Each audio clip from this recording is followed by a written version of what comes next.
My name's Kyle, and I serve as the lead pastor here at Trinity. I'm not with you today because I'm celebrating 15 years of marriage with my beautiful wife. We've snuck away from our family, from our kids, and are celebrating the last 15 years together. But I'm really glad that you made a decision to be at Trinity today. Today is what we call our Dollar Day. We want to lead the way with radical generosity. We want our local community and our global community to benefit because we're generous people. And so the second Sunday of the month, we ask everyone just to give $1 more than they normally give. And so if you're investigating what it means to follow Jesus, if you're new to Trinity, there's normally no pressure to give. But today is an invitation for you to give and to partner with us as we give money away. We will count the number of people in the building today and give that directly to someone. We already know right now who we're giving that to, a young man who I have mentored and been a part of his life over the last 15 years. Just lost his wife a few hours after she gave birth to their first child, Eileen. And so we are going to take our Dollar Day money and give that to a young man named Nathan Johnson, just to assist him in the process of what's next. And so just know that every dollar that's given today, above and beyond what we normally take in, for our Dollar Day, if you want to give directly to them, you can mark that in a little envelope. But we will count the number of people in the building today, and we will give that directly to Nate. So thank you for participating in that with us. Also today, you have the wonderful benefit of hearing from our youth pastor, Kristin. Kristin and our students just spent about a week embracing the people of Waco, and it was a wonderful experience for them. I'm really excited for you to hear from her and from some of our students. So at this time, would you welcome Kristin? And now every summer when I'm recapping our mission trip, I talk about the significance of why we refer to our mission trips as our embrace trips. We take a mission trip every single year to a city within the U.S., and we call them our embrace trips. So this trip was called Embrace Waco, like my shirt says right here, and a lot of these students have their shirts on today. But embrace, if I can just unpack that a little bit for you, embrace is all-encompassing. Just a few definitions. Embrace means to clasp in the arms, to hug, to cherish, to love, to encircle or to enclose, to take up especially readily or gladly, to embrace a cause. These are things that I saw this week from our students. And so I'm very excited to share. I watched them figuratively wrap their arms around a community in affection for people that they would learn compassion for. And I watched them physically wrap their arms around members of this community. And so we choose the word embrace because embrace is a verb. Embrace is a verb. What we just did in Waco, Texas was not a vacation. It's not a vacation like where you let the tide hit you and you're on the beach and it hits your toes and you just let it roll back out into the ocean. Our embrace trips are immersion experiences. So they are experiences where we let the stories of others totally wreck our worldviews. They are space for students and adults. I know that I'm changed when I go on some of these trips. But to experience this idea that we are something bigger than ourselves and bigger than our own community even.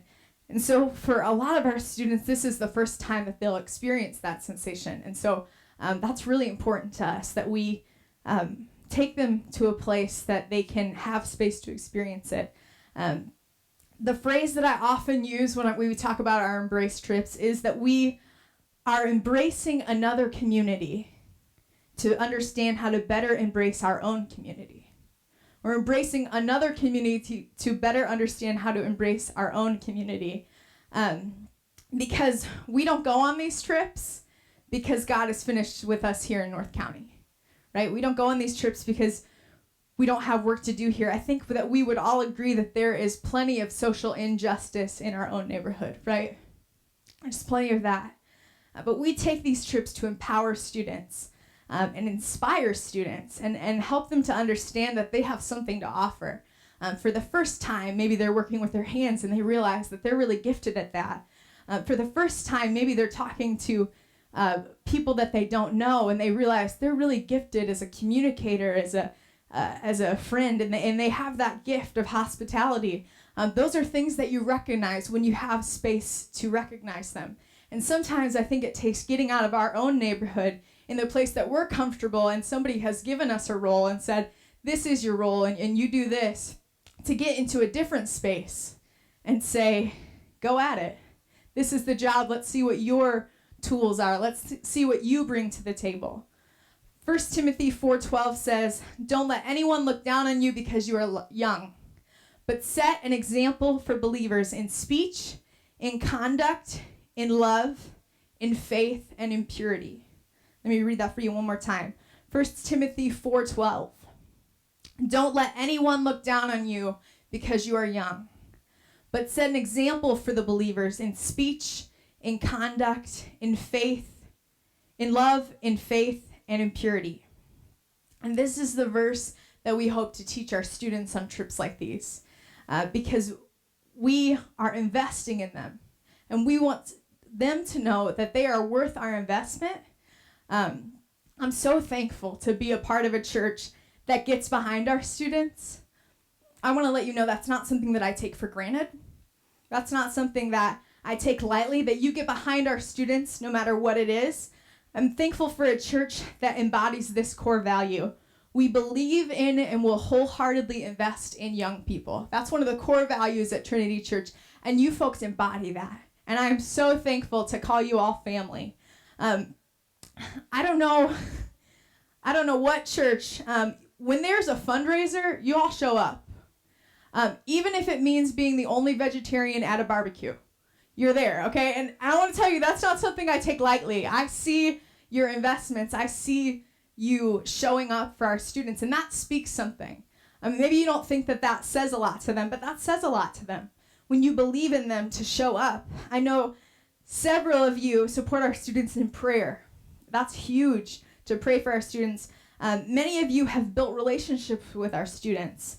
And I'm just so thankful for your investments. There are people that come to me every year around the time of camps and mission trips, and they say, how can I help? What financial resources do I have that I can invest in these students? Because your investments matter. And so I'm so thankful to be a part of a church that embodies that core value and embodies 1 Timothy 4:12 that speaks that into the lives of our students.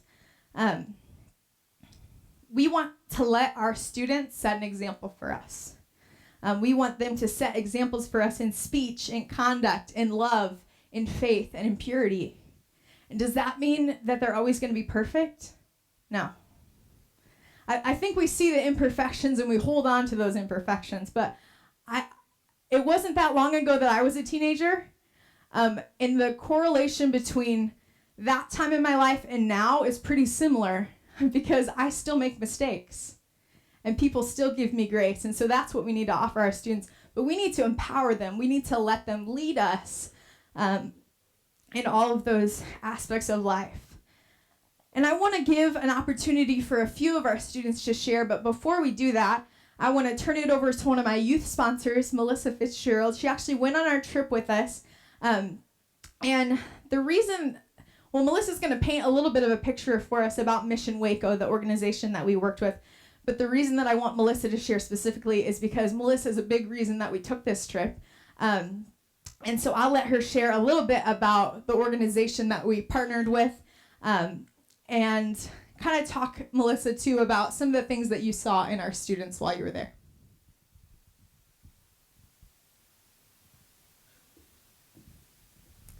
Good morning.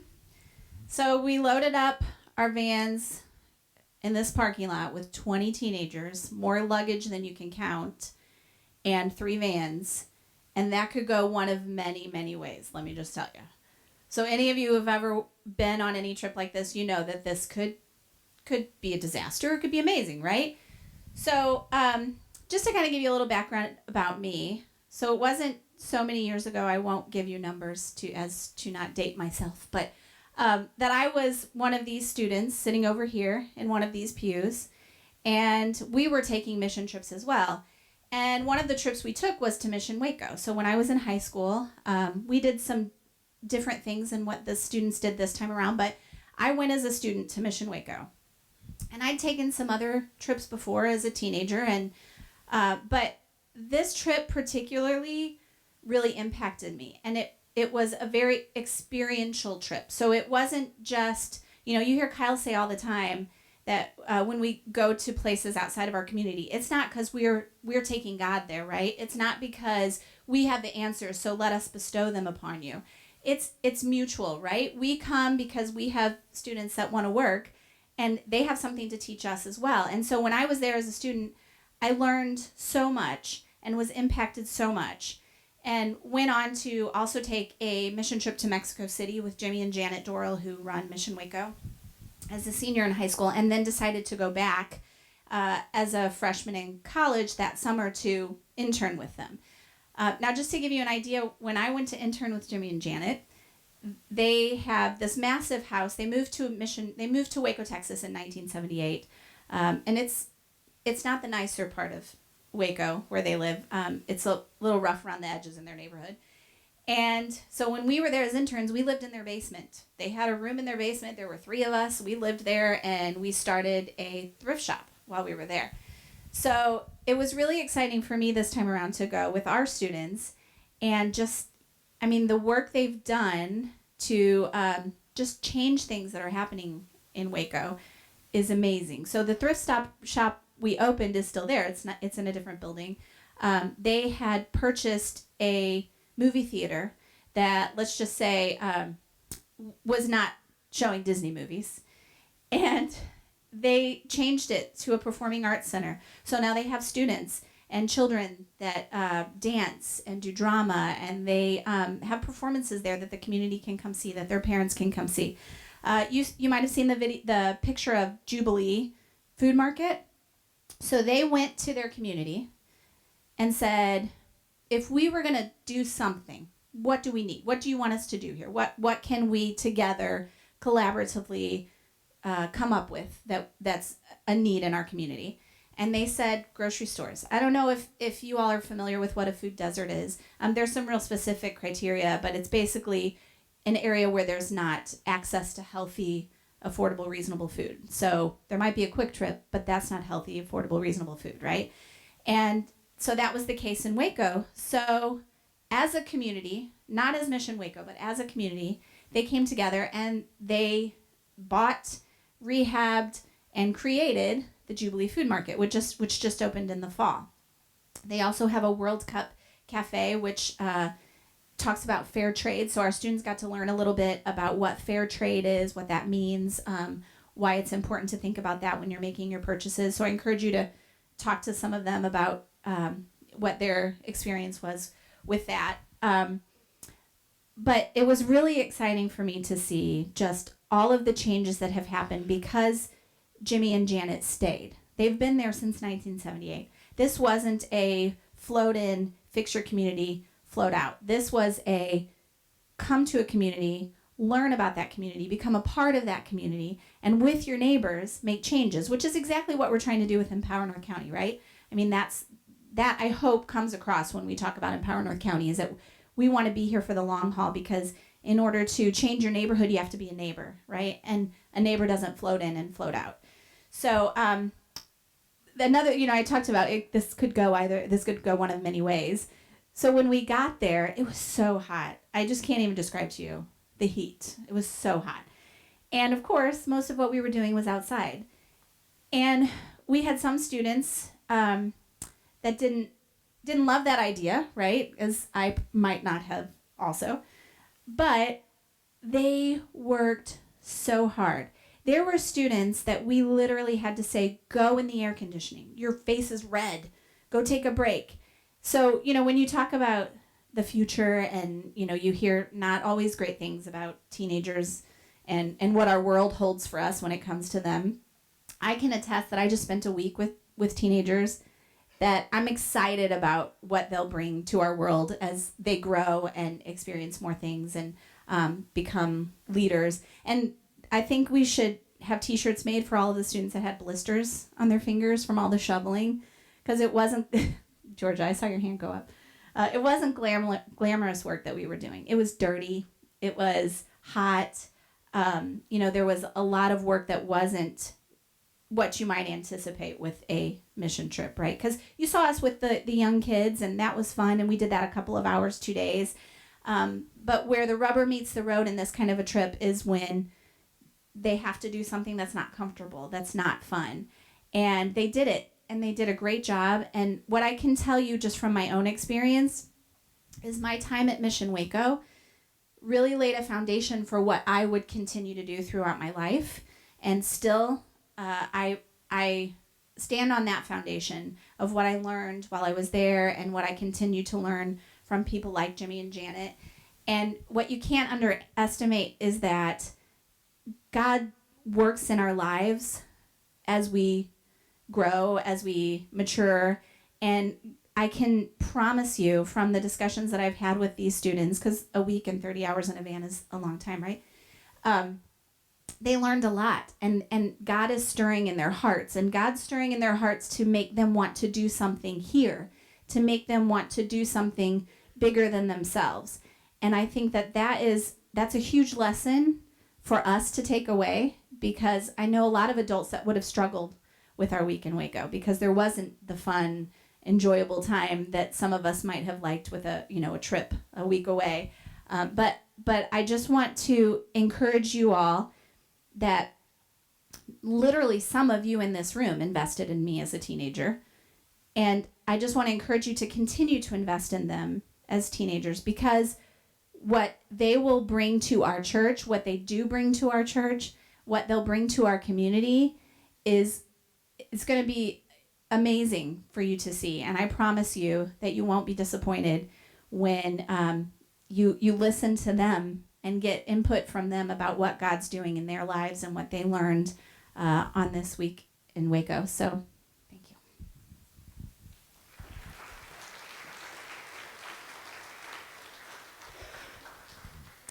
Thank you, Melissa. We're also going to have one of my students, Bella Hankins, come up, and she's going to share a little bit about her experience. Bella, if you could just tell us maybe one story that really stuck out to you while you were in Waco, and then maybe how you feel like this trip has impacted you long term. So, Mission Waco was a good trip. It showed me how broken this world is that we are living in. But as a community, as a family, we could change this world by doing the most littlest things. While I was on Mission Waco, I didn't know what I was walking into. The thing that spoke out to me the most was my brother's keeper. While I was there, I met Michaela. She was only 21 years old. When I first met her, she wouldn't smile, nor really talk to me. So I started asking her questions, and she finally started to talk. And then I had the guts to ask her what her story was. She told me her whole story. It broke my heart into several pieces. I never thought that so many bad things could happen just to one person. Michaela gave me some great advice, and at the end of their story, when she finished, she smiled and said thank you. She was so happy just because I talked to her and I listened. She was so happy and smiling just because I did something that I do on a normal day. The smallest things make a difference. There are so many things that happened on Mission Trip that I could talk about today, and I wish I could have done way more than I did, but I feel like we all had a big impact on Mission Trip. Mission Trip opened my eyes to how broken this world is, and nothing will ever be perfect, but as a community, we can try so hard to make it as perfect as possible. And as I said to Michaela, we can all just believe.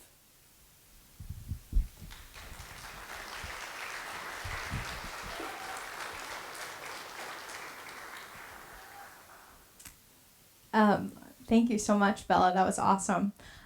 See what I mean about our kids have something to say to us? They have stuff to say to us, and I'm really excited that that was Bella's experience. I want you to hear from one more student, and that is Jacob Bush, and he's at a wedding today, and he actually couldn't be with us today, and so we made a video of him sharing about his experience. So Jake, tell me about what you did while we were in Waco. We served with kids with Mission Waco, and we ran a VBS called Street Camp, and then we worked with the homeless and helped work with a greenhouse that they were building for kind of a poor neighborhood for a market. Describe to me Church Under the Bridge. What was that like for you?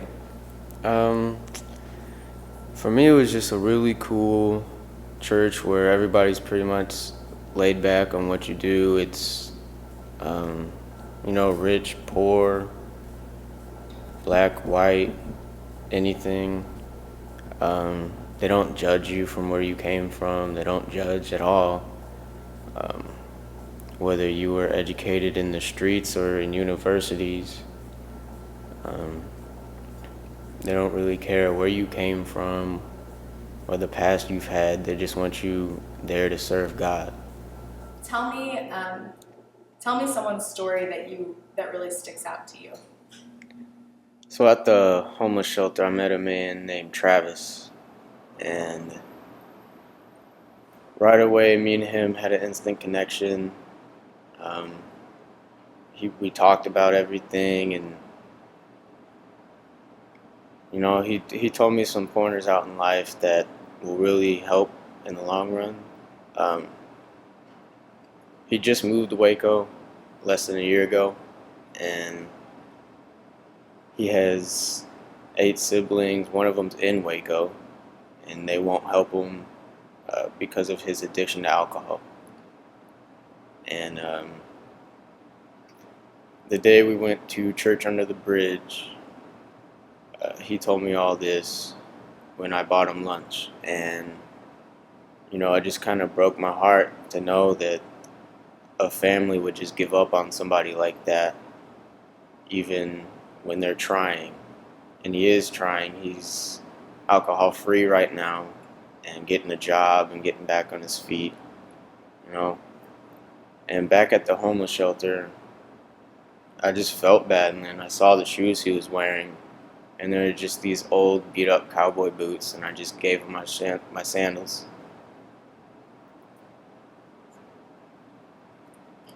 Okay, so what kind of impact do you feel like you had personally on Travis or the people in Waco? I think I had, a big impact on just what they have going there already. I want to go back and I want to serve more at Waco. I want to help, all the kids and hopefully see Travis again and help the homeless there. But I also want to start here too. I want to do something here. How do you feel like this short-term mission trip will impact you long-term? Like I said, I want to start helping with the poor and, just doing everything I can around my community and other communities just to help out. I love when our students share. And I also loved what Jake said there about it was what Mission Waco already had going on. And Melissa kind of alluded to that. I think a lot of times we go on mission trips and think that we're bringing Jesus there like they've never heard it before. And sometimes they haven't. But in situations where, there's already something going on and the Lord is already at work, that's something that we try to instill in our students. It's about going there and serving and learning and bringing it back to home base. So I'm just really encouraged by Jake's story and his heart. And I saw a lot of these kids and their hearts this week. And so I just wanted to share one of my most challenging moments and maybe one of my most defining moments with my students. I think we went to a shelter called My Brother's Keeper, and that's where we got most in contact with the homeless population. And so we were given a little bit of time. We went there and we served dinner, and we had a lot of kids that were really nervous. And to be honest, as an introvert myself, that is kind of hard for me as well, to just throw me in a room with people that I don't know. But I was just amazed by our students and by how they interacted with the members of My Brother's Keeper. And so, like Bella said and Jake said, they just got to know their stories and they just sat and they listened. And sometimes that's all it takes. But we were given a little time at the end of our time at My Brother's Keeper to give a little bit of a devotional. And so we did this exercise with labels with like name tags. And Pastor Kyle actually did this with our students whenever he was the speaker at teen camp. But what we did is we used physical labels. And I had a student come up with me, and I said, I just want us to start listing some things that we are called by the world. So I give a few examples. Maybe you feel like a mistake. Maybe you feel like an outcast. Just, had them kind of give me some of those things. And I wrote them down on these labels, and I just stuck them to one of my students. And until we had a list a mile long of all the things that they had been called. But it was a little bit different doing it in this sort of setting. I think it's not that the things that people were calling the teens at teen camp weren't bad. They were horrible things as well, but I think they were just things that I was more familiar with. But some of the things that these people at My Brother's Keeper began to yell out, they yelled out things like lazy, crazy, a terrible mother, a bum, the N-word, a crackhead, the town drunk, a freeloader, all of these things, and that just really broke my heart. And so we talked about the fact that that's not how God sees us.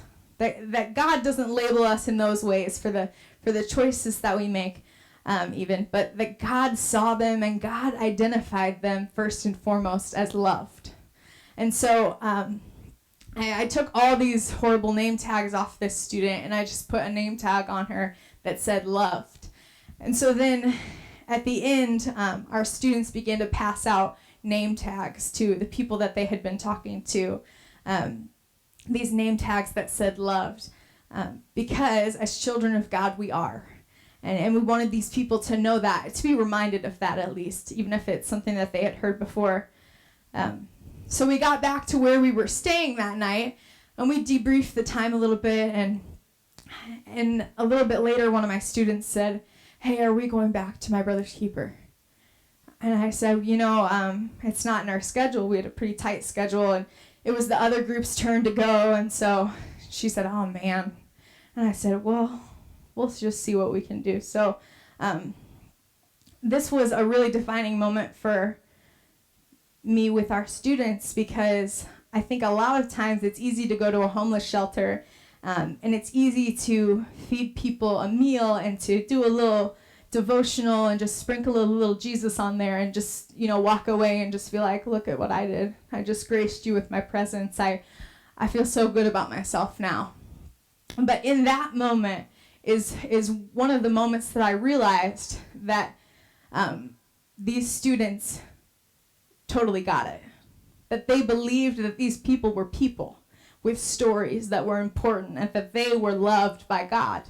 And that it wasn't just a little thing that they did and check the box and feel good about themselves. And so I asked around and I said, "Hey, would it be possible? I know it's the other group's turn, but we don't want to invade in any way, but we would really like to go back. My students loved being at My Brother's Keeper." And she said, "Well, we'll see if we can work it out." And we were back there the next night, chatting and just having such a good time with these people. And that for me was a moment, a 1 Timothy 4:12 moment, where I was feeling really led by these students, by these individuals, that they knew what the world had called all of these people. They chose to spend their time. When I told them that we were going back, even though that wasn't in the plan, it was unanimous excitement. They were so excited to go back. But these students choose, when given a choice, chose to spend their time with the lazies, the crazies, the terrible mothers, the bums, the crackheads, the town drunks, the freeloaders, and they chose to give them a different name. They chose to communicate with their presence that they were loved. Just like you communicate with your presence at our fundraisers and your investments that they're loved, they wanted to do that to the homeless members of this community in Waco. And so Jake talked a little bit about Church Under the Bridge on Sunday, but just kind of going back to what he said, their little statement on the back of their t-shirts. Their shirts say trolls because they meet under a bridge. But on the back of this t-shirt, it says, black, white, brown, rich and poor, educated in the streets or the universities, all serving the same God who makes us one. And it was one of those moments for myself as I just stood back and I just took a look at our students in the middle of homeless people they hadn't known 3 days before, just loving on them and embracing them and getting pictures with them because they loved them and they knew they were people and they had stories. And so I just want to encourage you.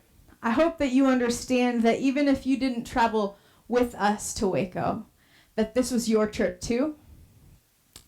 Your investment in these students has made a difference.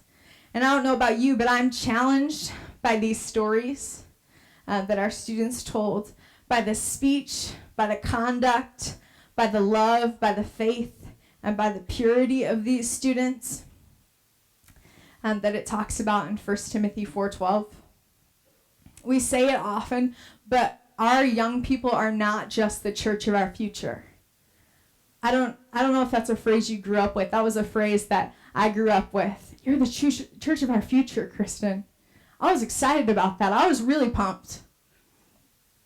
But I want to tell these kids, you're not just the church of the future. You're not. You are, but you're not just. You are the church of our present. You bring something to the table today. And so I hope that that we as a church can continue to huddle around our students and encourage them, because this is a world that often looks down on those that are young, that often sees the flaws and highlights them. When they go into a store and they're looked down on because they might steal something. They might, highlighting those things that are not who they are. We all make mistakes, right? We all do. And so I'm not sure why we continue to highlight something that's not who these kids are and who I saw them to be. And so I want to thank you for being a church that believes in them and believes that they are people to be not looked down on, but continuing to let them shape the way that our church runs today. So I want to just pray for them, and then Greg's going to come up and he's going to lead us in a benediction song. Father God, I just thank you for this trip to Waco. As we embraced Waco and we learned some things about ourselves and some things that empower us to change the community of which we're a part.